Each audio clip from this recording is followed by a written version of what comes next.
Allez, il est 8h48, un peu de sérieux, bienvenue si vous nous rejoignez à l'instant. Voilà ce qu'il faut retenir de l'actualité. 43 millions de Français appelés à voter aujourd'hui pour le premier tour des élections départementales. Le scrutin se déroule sur l'ensemble du territoire, à l'exception de Paris-Lyon et de certains territoires d'outre-mer. Une nouveauté, ce n'est pas un élu qu'il faut choisir, mais un binôme, un homme et une femme. L'avion arrive ce matin à 11h à Roissy. À bord, les corps des victimes du crash d'hélicoptère en Argentine. Les cercueils de Florence Artaud, Camille Muffat, Alexis Vastine et des 5 membres de l'équipe de tournage de l'émission Dropped.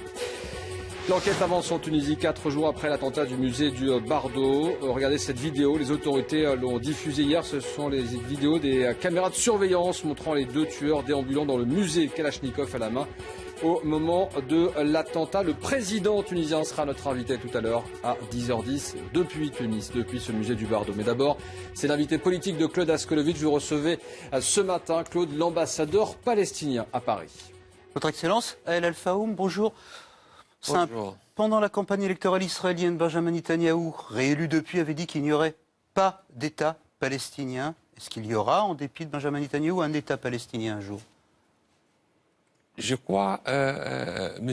Netanyahou, il est aveuglé par cette forme d'arrogance de pouvoir. Il ne veut pas voir la réalité en face. Il y a une certaine forme aussi de lâcheté politique, parce qu'il ne veut pas dévoiler les données objectives sur le terrain.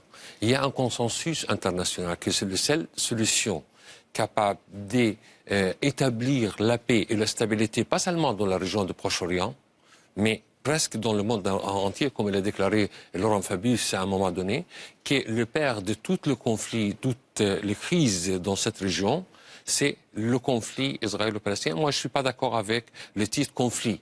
Je peux dire l'équation, parce que ce n'est pas un conflit israélo-palestinien. Israël a été subventionné par les grands acteurs internationaux, les acteurs de grandes puissances internationales, et la Palestine, elle a fait face. Il y a eu des tentatives d'éradiquer l'identité palestinienne. Il y a eu une sorte de négation de l'existence du peuple palestinien de la Palestine.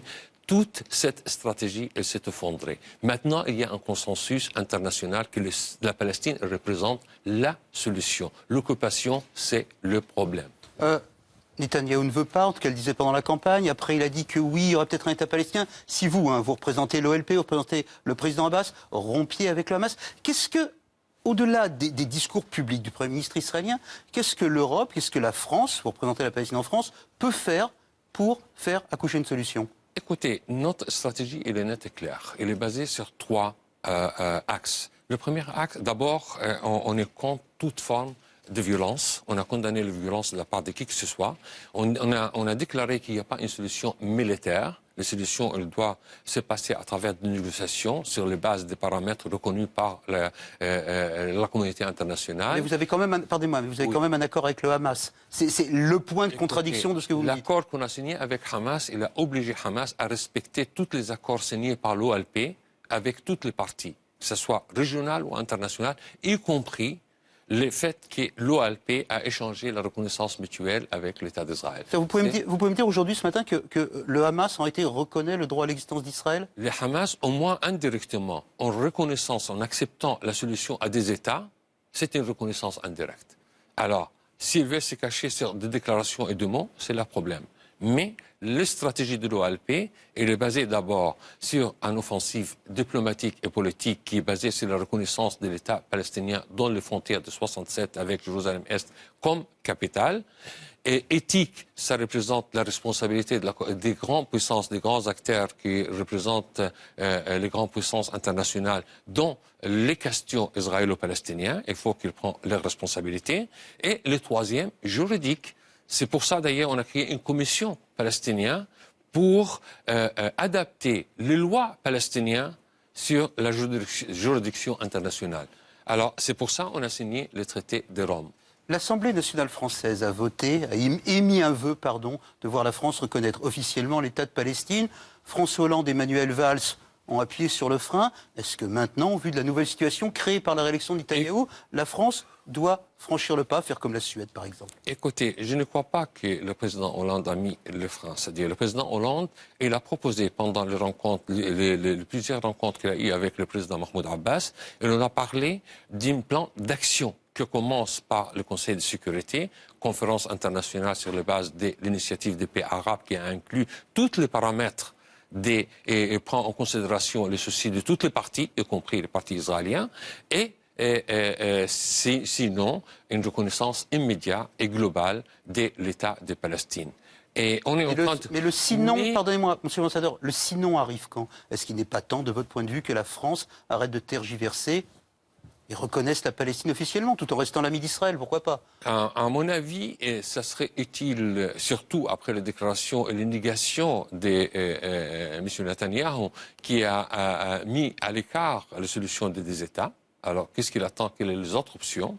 Ou les déclarations de M. Lieberman qui veut décapiter les têtes des citoyens israéliens, qui sont les citoyens arabes, et je n'ai pas vu de réaction, c'est-à-dire vis-à-vis de tels... Alors, il y a une responsabilité internationale. Il faut qu'il agisse maintenant. On doit développer une stratégie d'action et pas une stratégie de réaction.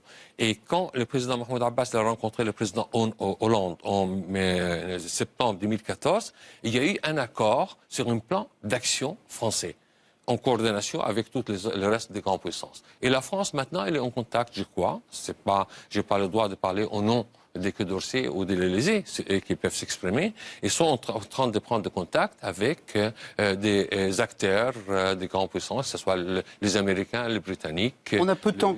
On a peu de temps encore, monsieur l'ambassadeur. Aux élections israéliennes, tous les partis représentant les Arabes d'Israël ou les Palestiniens d'Israël se sont unis. C'est la troisième force politique du pays aujourd'hui. Ouais. Vous êtes né en Israël même, à Nazareth. Est-ce que vous considérez ces Arabes israéliens, ces Palestiniens d'Israël, comme des gens dont vous avez aussi la responsabilité politique, ou est-ce que c'est quelque chose qui est séparé de vous aujourd'hui? Non, ça fait une partie de l'ensemble des problèmes. C'est-à-dire, ça fait une partie...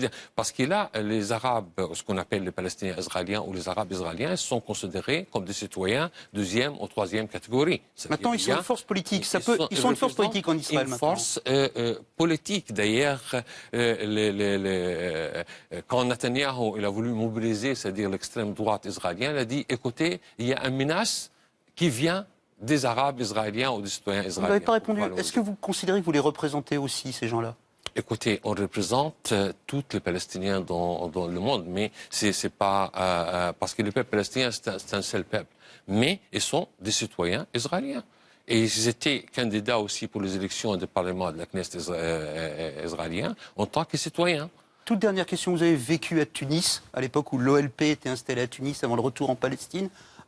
Vous avez appelé vos amis à Tunis après ce qui s'est passé, l'attentat du Bardo? Bien sûr, on est en contact avec nos frères tunisiens, c'est-à-dire qu'il y a des relations vraiment de fond. C'est pas seulement des relations fraternelles ou amicales, mais des relations stratégiques très chaleureuses avec nos frères tunisiens, avec le peuple tunisien, avec le gouvernement tunisien. Et d'ailleurs, le président Mahmoud Abbas était le premier président à appeler le président Baji Qaïd Sebsi pour exprimer sa totale solidarité avec nos frères tunisiens.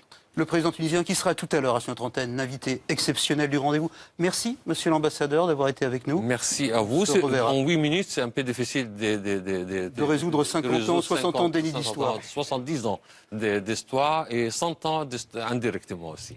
On y reviendra. Merci. Merci à vous. Et effectivement, le président tunisien qui sera notre invité tout à l'heure à 10h10 depuis Tunis. Dans un instant, on va partir aussi dans plusieurs bureaux de vote pour vous faire vivre cette journée du premier tour des élections départementales. Tout ça juste après la météo.